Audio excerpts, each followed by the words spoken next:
TV. That's where you want to be. Foggy mornings in the field, from the creek with rod and reel, doing what we love in Tennessee. Patriot Demolition presents Southern Woods and Waters with Hugh McNaughton and Brandon Dowdy. Also being brought to you by Sniper Hunting Products, Deer 30 Minerals, Candy Fork Outdoors, Wellstone Tri-Lake Realtors, TWRA, Capital Sportsman, Nashville Marine, Davidson Farmers Co-op, Courtney's Restaurant and Catering, Mowing and More, CVA, Wilson Bank and Trust, Flowers Processing and Garden Center, X Outdoor Products, and Hunter Up.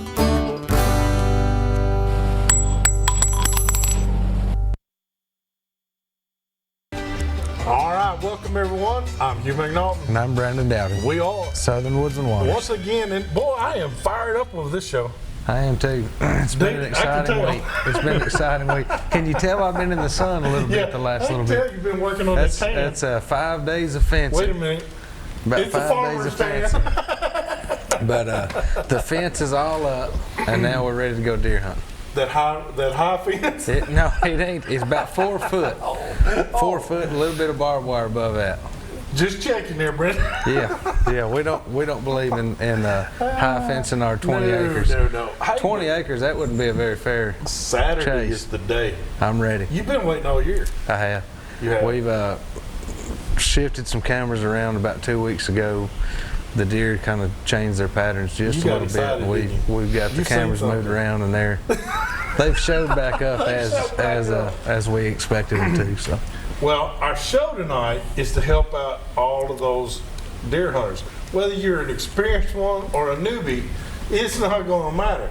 There is new rules and new regulations that we're going to talk about tonight, and we have the one, the only, Mike Flowers. I don't think there's another Mike Flowers out there, is there, Mike?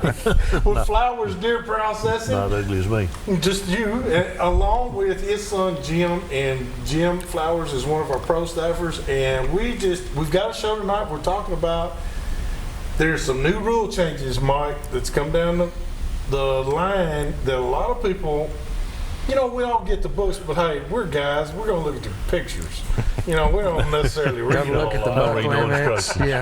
Yeah. When can I shoot a doe? Yeah, we get the highlights and then we're done. But there's some new rule changes out there. Yes, there are. And you can't accept them at Flowers Deer Processing unless they've gone through all this.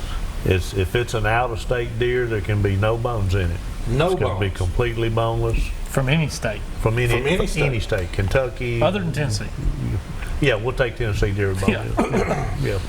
Now, you're going to take the Tennessee deer just like you've always taken? Right. Yes. Right. No changes. No changes in that. Well, except the antler size thing, but for the chronic wasting, yeah. Yeah. We're going to talk about the antler size here in a little bit, but now, if that deer was killed in Kentucky, there can't be a single bone No in bones. that animal. Yeah. They will be sent away. We cannot take it. Is there something about the anything else like? You can't have a skull. Can't have a skull with it either. Nothing. I don't know. I'm not sure about if it could be cleaned a certain way, maybe. Or I don't know. I needs believe to be there's a certain caked way to down. prepare it before you bring it back. Huh? There's a certain way to prepare it before you bring it back. You can look it up on TWRA's site. Okay, but what I'm saying is for it to be processed, it can't even have the cape on there, can it?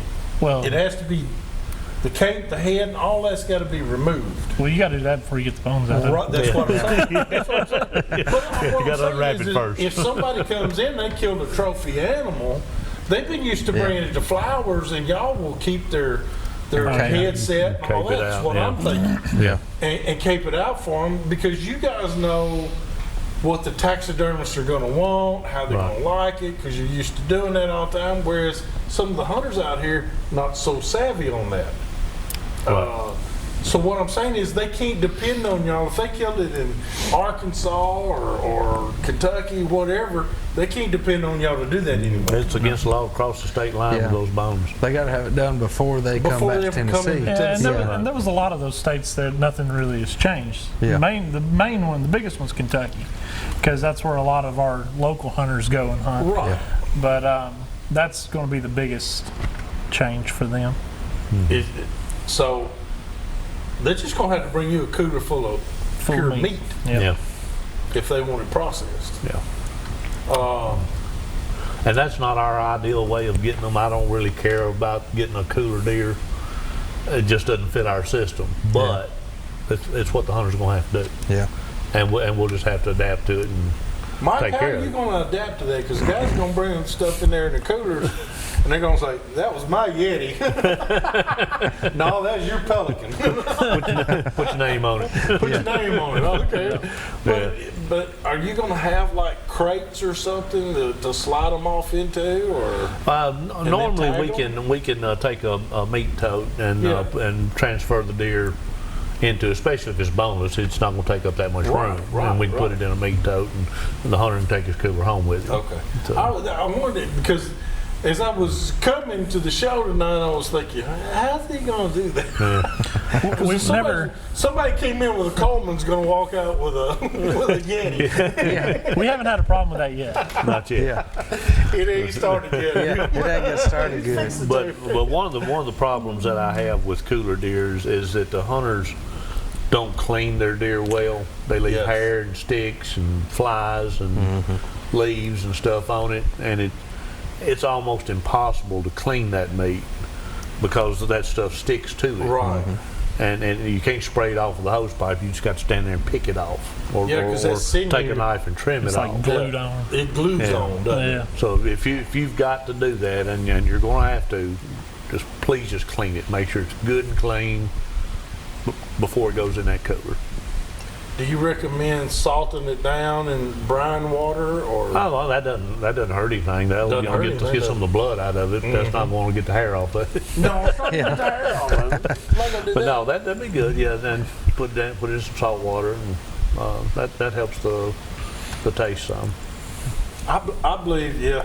Yeah. A lot of people like to do that. Yeah. I do too. If I was going to take it and put it in a cooler, because I'm just used to driving the flowers and dropping it off. Yeah. Here you go, boy. Well, you can still do that as long as you're in Tennessee. That's right, as long as it's Tennessee. But do you guys think we have a chronic wasting disease around us? It's That probably, close? closer than we know. Probably closer than we think. Closer Yeah. than we would want it. Yeah. I would And it's imagine. probably a matter of time. Those 'cause we- folks in Mississippi found out how close it was. Yeah. Yeah. Yeah. And that was solely due to somebody doing what they weren't supposed to do. Right. That was a hunter's fault. That wasn't anybody else's but a hunter's fault. Tell us a little bit about that, because a lot of people don't know about that yet. But So there was a chronic wasting disease deer found dead in Mississippi.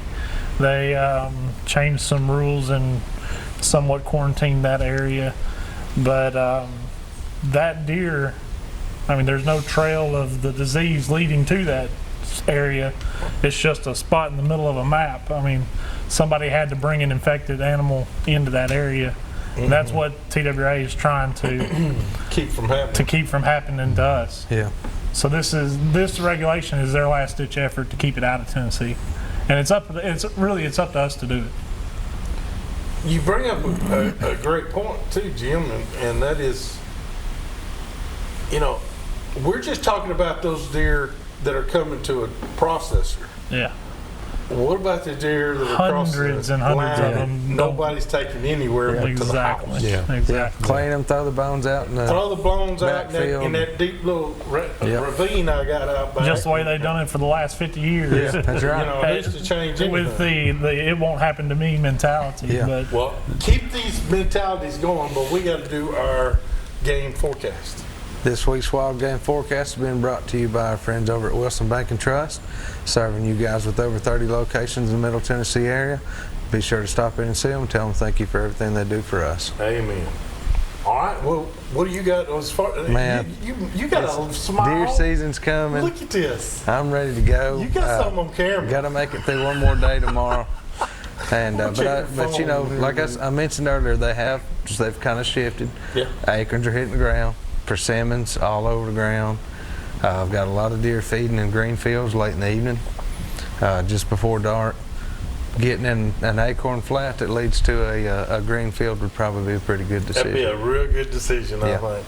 Hunter stomachs. Yeah, That's it. going to be the key. Right now, it's all about the stomach. It is. That's right. And then now that soon will change with hunter pressure. Yeah. But while you got that first day, Get to the food. because really, truthfully, ladies and gentlemen, deer can't read a calendar. That's what they don't know. But No, they can hear pickup they trucks hear a coming down pickup around. truck or a four-wheeler coming. But, they know that sound. But Yeah, it's all about the food right now. that's right. It's all about the What are food. the fish doing? Fish are setting on fire. Now, let me tell you something first off. Kentucky Lake and Barkley been a little slow. It's been a little tough conditions. But now I talked to Sam Lashley, and Sam's coming on the show in October, too, by the way. He's agreed to come on the show in October. We're going to talk about Kentucky Lake and Barkley, but till he gets here, he's been feeding me fishing reports. There are some bass that are chomping right now, and but you just got to find those pods. But it's a little tough. Don't give up. They're still headed to the back of the creeks right now. They are following the shed, and the shed are headed to the banks. We're going to remind everybody to follow us on Facebook, give us a like there, and keep up with us. Got a giveaway we just wrapped up tonight. Matter of fact, we'll be announcing after the show who the winner is on that.